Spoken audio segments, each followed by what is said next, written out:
Assalamualaikum. Keutamaan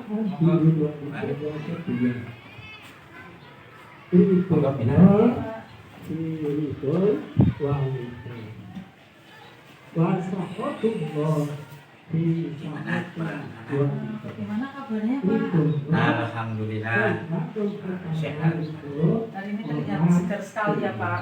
Alhamdulillah puasa tapi tetap seger. Oke Pak. Ini Bapak, kebetulan saya ada tugas guru penggerak Angkatan 7 untuk demonstrasi konseptual terkait praktik pengambilan keputusan. Bolehkah nanti saya mengajukan beberapa pertanyaan kepada Bapak gitu?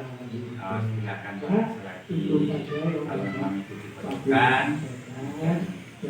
saya bisa membantu insyaallah siap. Oke, matur Bapak. Jadi begini Pak, selama Bapak menjadi kepala sekolah di SD Negeri Raji Besi 02, adakah masalah yang Bapak hadapi sebagai pemimpin di mana masalah itu menimbulkan dilema etika?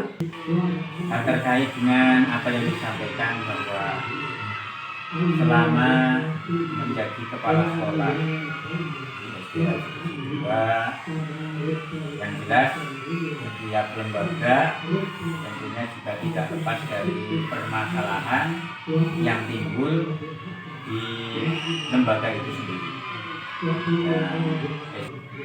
Terkait dengan permasalahan yang tadi disampaikan, yaitu apa istilahnya dilema etika, ya. Ini memang ya sering kita jumpai, baik itu terkait dengan program sekolah maupun kebijaksanaan yang diambil oleh guru. Nah, ini di dalam menyelesaikan dilema etika ini memang ya penyelesaian yang kadang saya anggap cukup sulit, Mbak.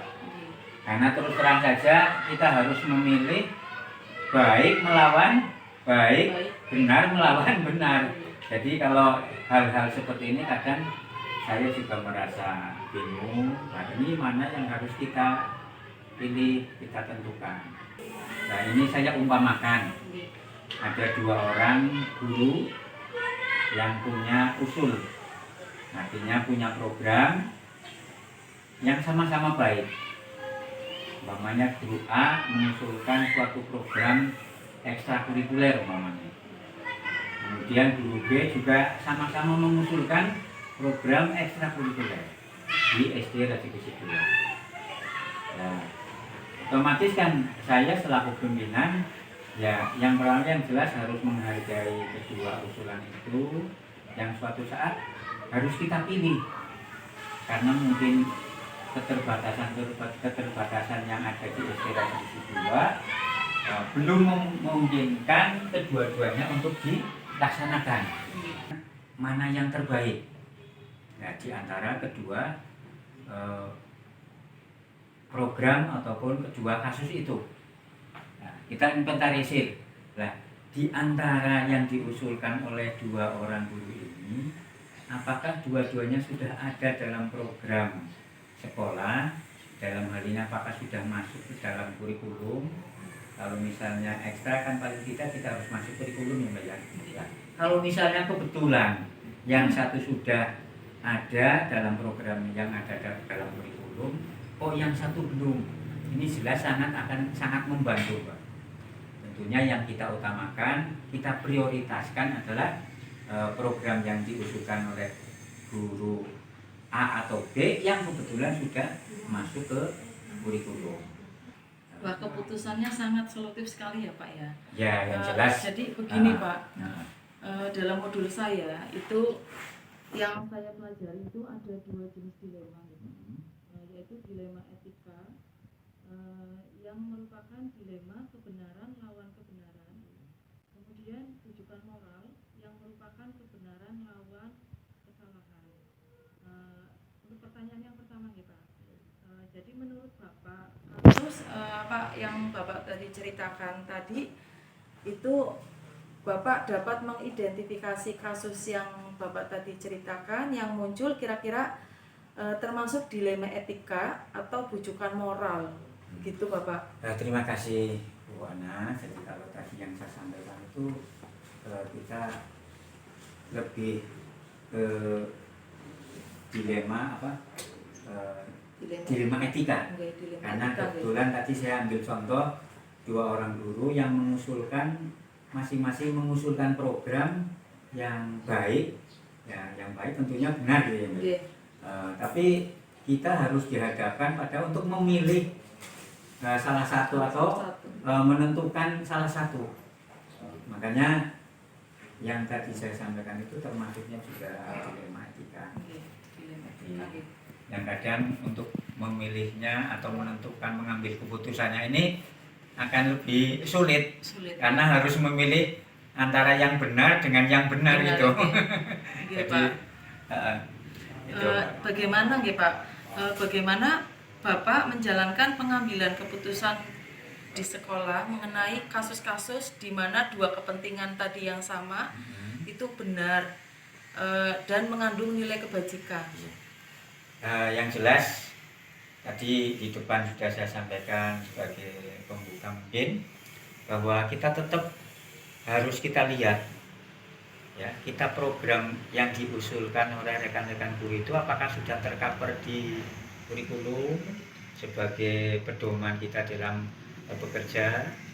Kemudian pertimbangan ketersediaan sarana prasarana sebagai pendukung kegiatan, dan juga terkait dengan yang jelas terkait dengan tenaga. Nah, kalau misalnya ada program yang baik tapi kita tidak punya tenaga skill untuk mengampu, ya walaupun bisa kita mengambil dari orang luar, tapi karena melihat kemampuan sekolah mungkin kita akan pertimbangkan. Jadi tetap kita pertimbangkan dari segi sarana prasarana, kemudian terkaitan dengan kurikulum dan juga dengan kemampuan dari guru pembimbing itu sendiri. Jadi kita mengambil keputusan, mungkin program yang harus kita pilih adalah yang menjadi skala prioritas. Artinya sudah bisa kita laksanakan dengan ketersediaan sarana prasarana. Mungkin baik Bapak. Kemudian langkah-langkah atau prosedur seperti apa yang bisa Bapak lakukan selama ini? Terima kasih sebagai gambaran tadi di depan. Kita langkah yang pertama yang jelas mengidentifikasi tadi kelompok permasalahan. Kemudian kami juga adakan rapat untuk dengan rekan-rekan guru. Dan bila perlu kita mengundang mitra kita yaitu komite sekolah. Nah, kita mintai pendapatnya mana yang baik, yang benar, walaupun dua-duanya benar, tapi mana yang lebih mendesak. Nah, baru kita sepakati, kita nanti kepala sekolah untuk mengambil keputusan. Tapi tetap kita harus mendengarkan dari rekan-rekan pendidik itu. Baik Bapak, bagus sekali nggih Pak langkah-langkahnya. Kemudian hal apa saja yang selama ini Bapak anggap efektif dalam pengambilan keputusan? Yang jelas di dalam hal-hal yang efektif dalam pengambilan keputusan yaitu tadi dengan istilahnya korelasi antara program yang akan diputuskan dengan istilahnya kita tetap mendengarkan saran, pendapat, dan juga mungkin hal-hal yang istilahnya akan menunjang ke depan. Makanya saya lebih condong untuk tetap, walaupun saya punya kewenangan untuk menentukan, tapi tetap saya mempertimbangkan atau pertimbangan dari rekan guru tetap saya dengarkan itu hal seperti itu. Jadi yang efektif menurut Bapak itu dari hasil musyawarah bersama. Oke Bapak. Kemudian apakah dalam pengambilan keputusan tadi ada ada jadwal tertentu dalam penyelesaian kasus dilema etika tersebut, atau langsung menyampaikan di tempat, atau Bapak programkan prosedur yang seperti apa nih Pak? Terima kasih. Jadi mungkin untuk mengambil keputusan kan butuh waktu. Okay. Jadi saya agendakan setelah usulan terhadap mungkin program dari sekian banyak itu, kita ambilkan contoh yang antara benar dengan benar, ya mungkin tidak langsung kita putuskan, tapi kita agendakan nanti pada saat tertentu sambil saya mempelajari permasalahan, dan nanti di lain waktu kita undang dari rekan-rekan guru dan mungkin mitra sekolah itu sendiri. Jadi ada jadwal atau waktu tertentu. Karena kalau memang, tapi kalau yang sifatnya mendesak harus diputuskan, ya secepatnya kita mengambil langkah. Tapi kalau misalnya itu mungkin bisa diputuskan pada saat yang paling tepat, nanti tentunya kita akan mengadakan rapat koordinasi dengan rekan-rekan guru dan mitra sekolah. Adakah seseorang atau faktor yang selama ini mempermudah Bapak dalam membantu pengambilan keputusan tersebut? Yang jelas setiap orang punya kelebihan dan kekurangannya. Tentu dari rekan-rekan guru itu mesti tidak, kemampuannya tidak mesti di bawah kepala sekolah. Ada di antara mungkin seorang guru yang mungkin lebih senior, atau mungkin walaupun artian senior ini bisa dari segi usia dan juga bisa dari segi ilmunya. Ada yang muda tapi ilmunya mungkin dibandingkan dengan saya pribadi ternyata beliau ini lebih mumpuni. Jadi setiap rekan guru punya kelebihan dan kekurangannya. Maka dalam setiap mengambil keputusan, saya juga tidak lepas dari rekan-rekan guru yang saya anggap mampu memiliki kemampuan di atas saya. Oke Bapak, berarti walaupun Bapak mempunyai wewenang dalam pengambilan keputusan, tetapi tetap menghargai rekan sejawat. Pertimbangan dari rekan. Oke. Yang saya Bapak, ini pertanyaan terakhir ya. Dari semua hal yang telah Bapak sampaikan tadi, kira-kira pembelajaran apa yang dapat Bapak petik dari pengalaman pengambilan keputusan dilema etika tersebut? Ini yang jelas pertanyaan yang mungkin sangat baik dalam pengambilan keputusan dilema etika. Memang ya tadi dibutuhkan pemikiran yang lebih luas, karena kita harus memilih antara baik, benar dengan benar. Lain kalau misalnya tadi kita memilih antara salah dengan benar, ini akan lebih mudah mungkin. Namun demikian terhadap salah dan benar juga kita harus perlu pertimbangan yang lebih matang, Pak.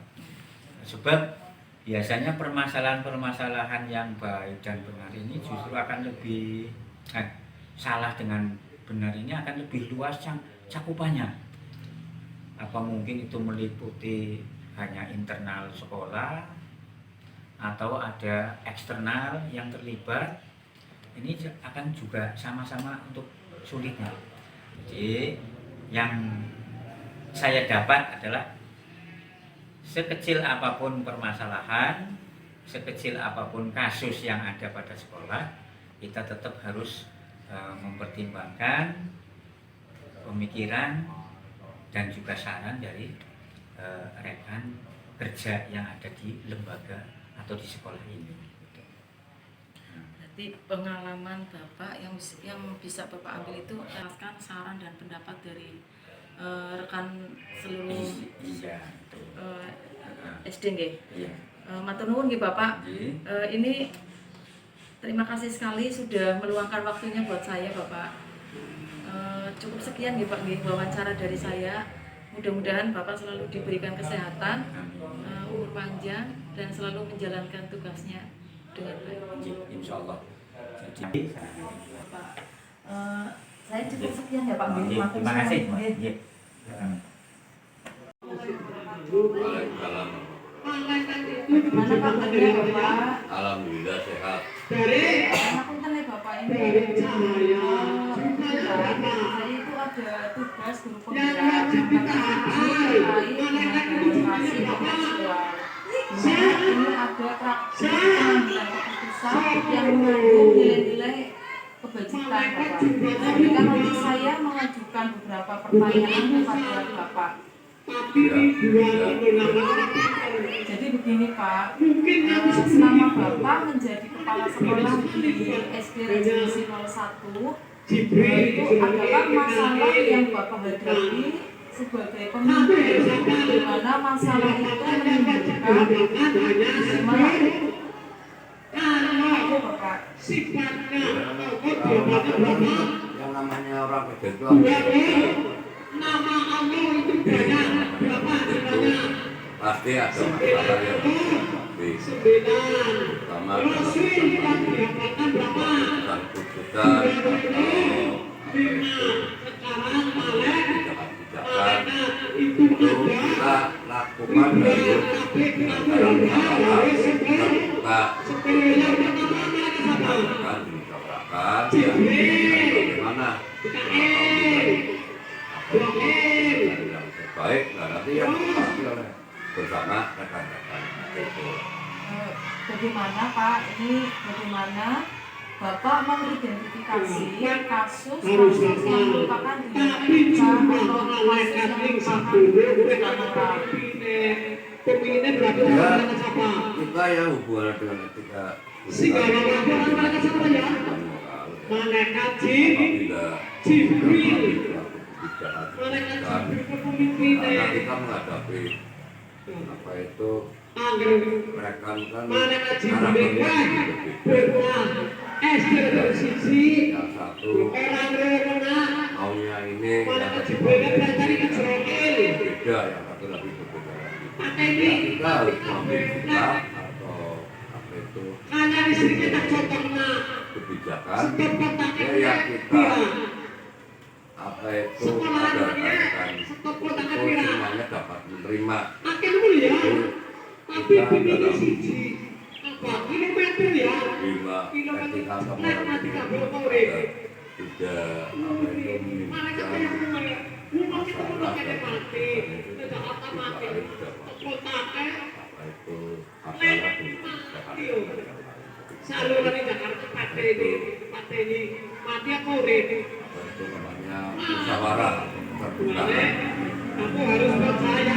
Bagaimana Bapak menjalankan pengambilan keputusan di mana ada dua kepentingan yang sama dan mengandung benar-benar mengandung nilai kebajikan.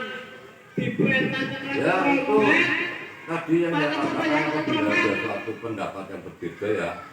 Misalnya kita mau mengambil suatu kebijakan tapi kadang-kadang mereka mempunyai pendapat yang berbeda dari rekan kita mempunyai pendapat ini dari rekan pendapat ini kan berbeda ya. Tujuannya kan sama, cuma kadang-kadang kan pendapatnya berbeda. Kita harus apa itu dimusyawarahkan dengan rekan-rekan yang lain di hadapan dewan, bagaimana baiknya misalnya ada suatu kegiatan ya kegiatan kita akan mengadakan kegiatan kadang-kadang kan beda ini ininya hari ini B-nya hari ini kerjanya juga dan kita lebih bersama di hadapan musyawarah ya baiknya bagaimana dan dari hasil musyawarah itulah atau keterbukaan itulah kita ambil keputusan kita semuanya dapat menerima Langkah-langkah, kira-kira langkah-langkah untuk prosedur yang dilakukan Bapak dalam mengambil keputusan itu bagaimana Pak? ya itu tadi karena makanya saya kumpulkan agar gunane nyambut nyawa anak sing gunane pentungi urang sing menungi siapa yang mengatakan dengan apa yang tadi menjadi suatu apa itu program ya dan kita sing menungi musyawarahkan. Nah itulah nanti kita dalam musyawarah itu pendapat yang lain bagaimana kita nanti putuskan di situ agar suatu keputusannya itu dapat diterima oleh rekan-rekan dan tidak ada lainnya kecurangan itu tidak ada rasa budel atau enak yang tidak dan itulah langsung saya musyawarahkan. Baik Bapak, jadi Bapak mengumumkan dalam rapat bersama nih Pak D. Baik Bapak, untuk apa saja yang menurut Bapak itu efektif dalam pengambilan keputusan tersebut Bapak? Hal-hal yang efektif itu ya tadi diadakan dewan dimusyawarahkan dan saya langsung mengambil keputusan dengan apa itu musyawarah apa dengan rekan-rekan jadi apa itu langsung musyawarah Hal yang efektif itu dari musyawarah iya dari musyawarah dan terbuka kebukaan ya Pak. Baik Bapak, untuk pertanyaan kelima, hal yang selama ini menjadi tantangan Bapak dalam pengambilan keputusan. Hal yang menjadi tantangan itu adalah kita yang namanya memimpin suatu lembaga kita mempunyai karakter yang berbeda. Salah kita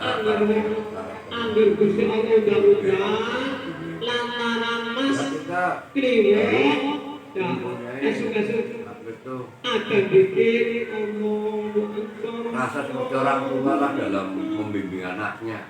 Kadang-kadang kita berdoa tiap anak kan begitu. Alasannya begini sama yang alasannya si air Dewi ya. Ibunya sewa sama sewa. Dapatnya sering ingin pakai, dapatnya dia adalah sesuatu juga ingin dipakai. Nah kita dalam menyikapi ini ya tetap saya menggunakan apa itu kebijakan bermusyawarah seperti itu. Nah, kebijakan saya dari apa itu saya pelajari dulu dan nanti yang saya anggap baik lah itu nanti istilahnya yang anggap baik ya kita itu yang saya gunakan di samping ya dari mana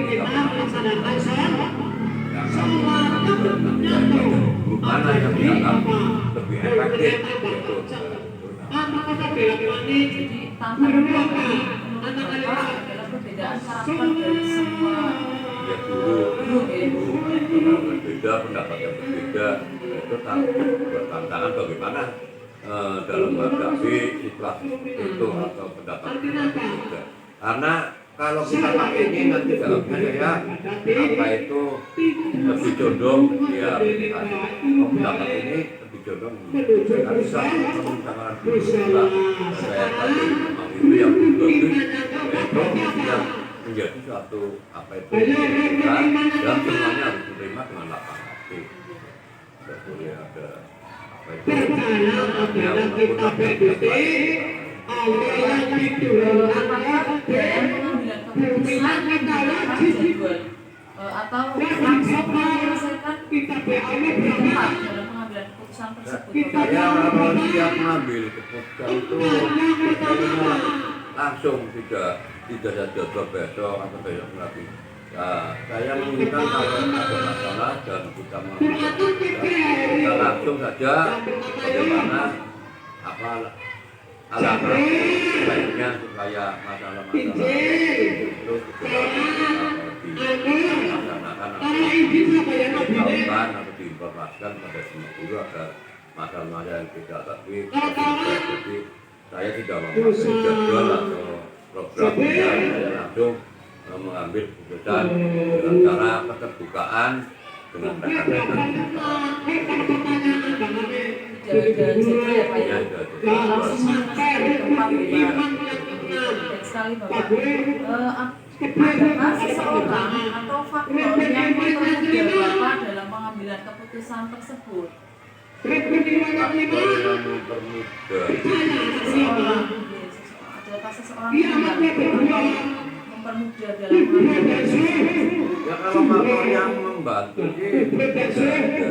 Yang membantu ya manusia yang membantu khusus ya faktor yang mempermudah ya karena adanya keterbukaan dari semua rekan-rekan guru atau warga ini yang ada. Jadi kalau semuanya dibicarakan dirembuk dengan cara keterbukaan, saya kira itu istilahnya semuanya sama-sama menerima lah apa yang telah dipahami bersama. Jadi ada spesial yang membantu. Berarti ini Bapak, walaupun Bapak punya kewenangan dalam pengambilan keputusan, tapi tidak secara sendiri mengambil keputusan yang Bapak, tapi ada kerjasama dari semua pihak Pertanyaan terakhir Pak, dari yang disampaikan tadi, pembelajaran apa kira yang bisa Bapak petik dari pengalaman Bapak dalam mengambil keputusan tadi? Pelajaran yang sangat penting dalam mengambil keputusan. Yang pertama itu keterbukaan tentang merasakan jadi keterbukaan yang utama ya kira-kira ada keterbukaan tidak ada yang hal-hal setiap yang ditawarkan saya kira rekan-rekan akan merasa lega ya karena tidak ada apa itu hal-hal yang yang paling utama itu keterbukaan dan musyawarah terbuka musyawarah mencari solusi kesepakatan bersama itu yang paling utama. Jadi pembelajaran yang bisa kita petik adalah dari keterbukaan di Pak. Keterbukaan dan musyawarah. Baik sekali Bapak, dari wawancara ini tadi saya bisa mengambil inspirasi dari yang Bapak ceritakan tadi dan mungkin bisa saya jadikan pengalaman dalam saya mengambil keputusan nanti Pak. Terima kasih sekali Pak. Mudah-mudahan ya bermanfaat ya. Walaupun ya jujur saya juga minta maaf barangkali setiap jawaban saya itu kurang pas ya, kurang bermakna. Tapi ya paling bisa ada manfaatnya atau bermanfaat bagi Mbak Ana. Saya kira juga itu Mbak Ana. Saya kira cukup sekian nih Pak. Sudah meluangkan waktunya untuk saya Pak. Ya sama-sama Mbak Ana. Waalaikumsalam warahmatullahi wabarakatuh. Gimana kabarnya Bu Haji? Alhamdulillah baik Mbak. Sekarang terlihat sehat ya Bu Haji, terlihat segar sekali Bu Haji. Walaupun masih puasa tapi terlihat cerah sekali Bu Haji. Doanya sambilan juga. Ini Bu, kebetulan saya itu ada tugas tugas guru penggerak angkatan 7, di mana di sini ada demonstrasi kontekstual terkait pengambilan keputusan yang memiliki nilai-nilai kebajikan universal. Bolehkah nanti saya mengajukan beberapa pertanyaan kepada Bu Haji? Allah boleh. Begini Bu, selama menjadi kepala sekolah itu kira-kira berapa tahun di sini? Di sini baru 2 tahun. Oke. Selama Ibu menjadi kepala sekolah di SD Sidomulyo, Ibu, adakah masalah yang Ibu hadapi sebagai pemimpin di mana masalah itu menimbulkan dilema etika?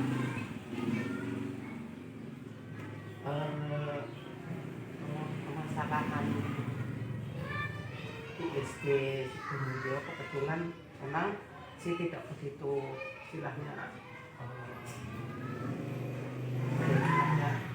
begitu masalah banget, tapi termasuk juga masalah termasuk sedikit. Ini masalahnya kebetulan kemarin kan akan ada apa pelatihan BIMTEK IKM yang harus dihadiri oleh guru kelas 2 dan guru kelas 5. Nah, ini kan untuk pelaksanaan tahun ajaran baru 2003-2004. Kebetulan untuk guru kelas 2-nya kan pensiun. Kalau guru kelas 5-nya ada. Nah, karena guru kelas 2-nya kan pensiun, maka saya akan mengganti untuk calon guru kelas 2-nya ini dari guru kelas 3, walaupun kebetulan di SD Sidomulyo ini kan kelasnya semuanya dari kelas 1 paralel, kelas 2 paralel, kelas 3 paralel. Sebetulnya kelas 4-nya juga paralel karena punya banyak, tapi karena tempat atau gedungnya tidak ada, ruangannya tidak ada, kemudian gurunya tidak ada, maka yang di paralel itu hanya 3 kelas, kelas 1, kelas 2, dan kelas 2 pun walaupun paralel gurunya 1.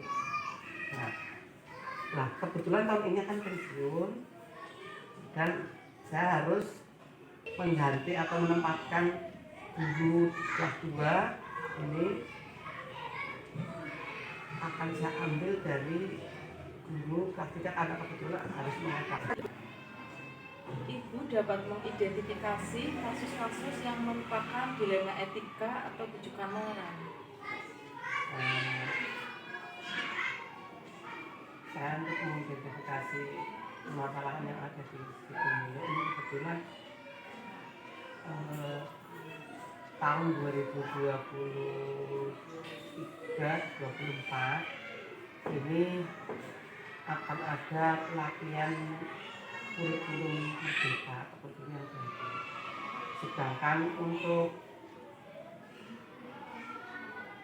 guru kelas 2-nya untuk SD kami ini tahun 2023-2024 ini di ajaran baru akan pensiun.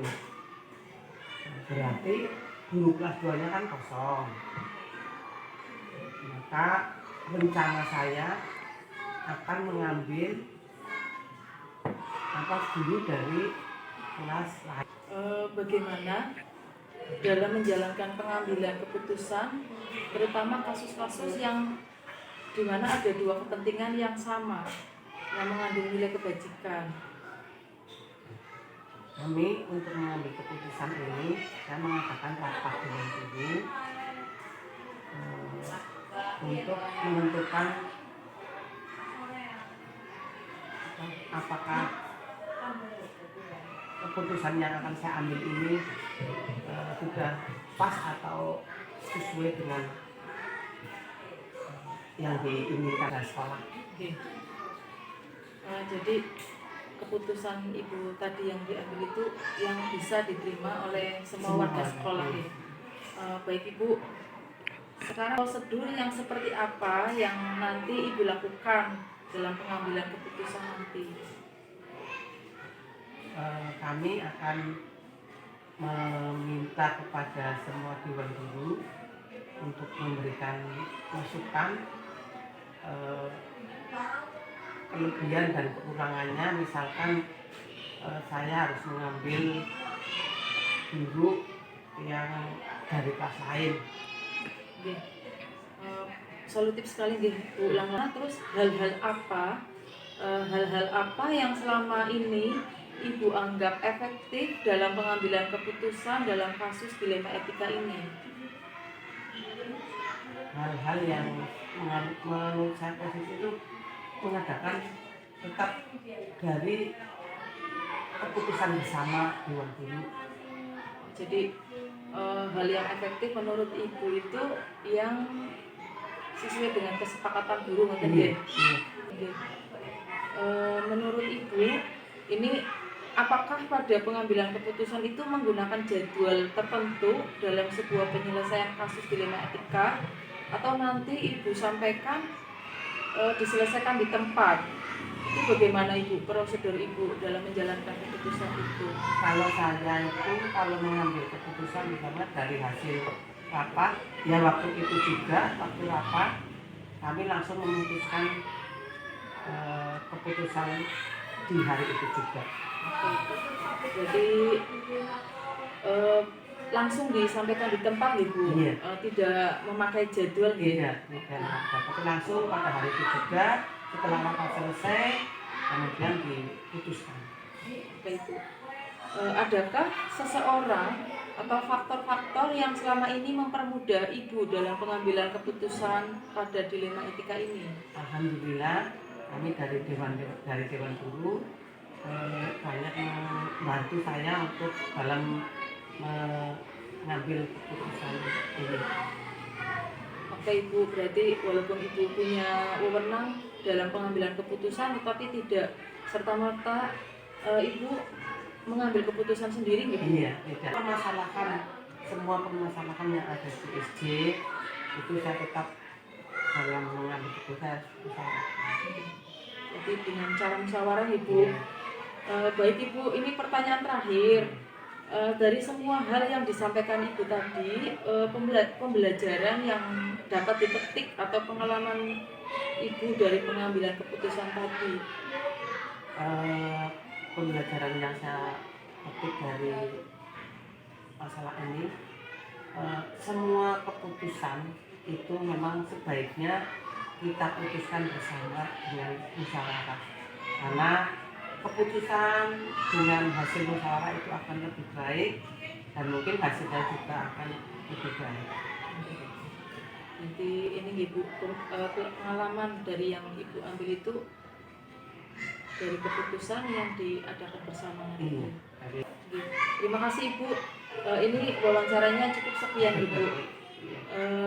Mudah-mudahan Ibu bisa menjalankan tugasnya kembali. Amin. Mudah-mudahan Ibu juga diberikan kesehatan, panjang Amin. umur dan Amin. selalu menjalankan tugasnya dengan baik. Amin. Terima kasih Ibu. Iya, sama-sama Mbak Ana. Assalamualaikum Mudah-mudahan warahmatullahi sukses. wabarakatuh. Amin. Waalaikumsalam.